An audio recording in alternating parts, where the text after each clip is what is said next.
Velkou skupinou onemocnění, kde se pozitivně uplatňují aplikace nízkofrekvenční pulzní magnetoterapii, jsou onemocnění oblasti dutiny ústní, nosohltanu, sinusů a oblasti čelisti jako takovému. To znamená záněty parodontu, bolesti zubů, záněty středního ucha, záněty dutin a rýma.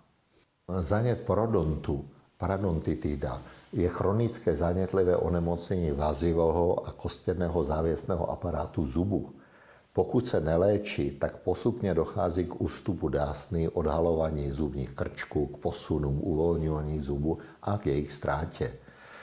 Prvním nejčastějším projevem je otok, zarudnutí dásní, krvácivost dásny a podobně, případně zápach z úst.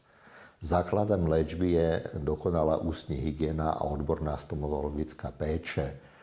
Součástí celkové péče může být i aplikace nízkofrekvenční pulzní magnetoterapie, která může doplňovat tuto cílenou stomatologickou péči. Uplatní se hlavně protizánětlivý efekt, protiotokový hojivý efekt, vazodilatační, dochází k zmenšování sklerotizačních a destrukčních změn v kostní tkání a k zachování zubů. Bolesti zubů patří mezi velice časté onemocnění a potíže, které jsou způsobeny poškozením zubů, zubním kazem, odlomením kousku zubu a podobně, poruchami skloviny, postižením nervu zubního, zánětem alebo postižením měkkých tkání kolem zubu.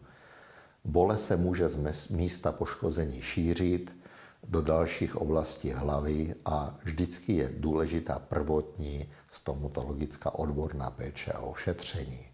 Nízkofrekvenční pulzní magnetoterapii Biomag používáme v akutní fázi jako doplnění celkové analgetické léčby a po ošetření ještě k urychlení vstřebávání otoku zánětu a k podpoře hojení.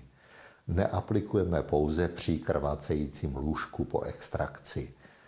Jinak je magnetoterapie výborně využitelná hlavně jako protibolestivá léčba a dohojovací regenerační péče. Nachlazení rýma, katary hornice zdýchacích jsou po celém světě nejčastější příčinou infekčních nemocí a často vedou k druhotným závažným komplikacím. U dětí například ke zánětům středu uší a podobně.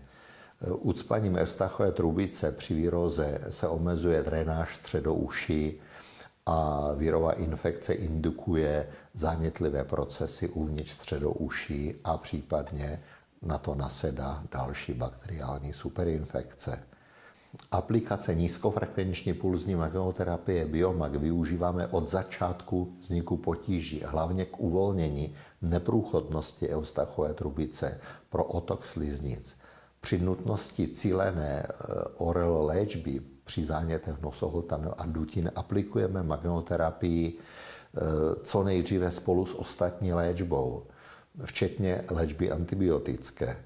Magnetoterapie působí protiotokově, stimuluje hojení, zlepšuje efekt antibiotické léčby, výrazným způsobem se podílí na doléčování a rekonvalescenci po prodělání akutní fáze onemocnění.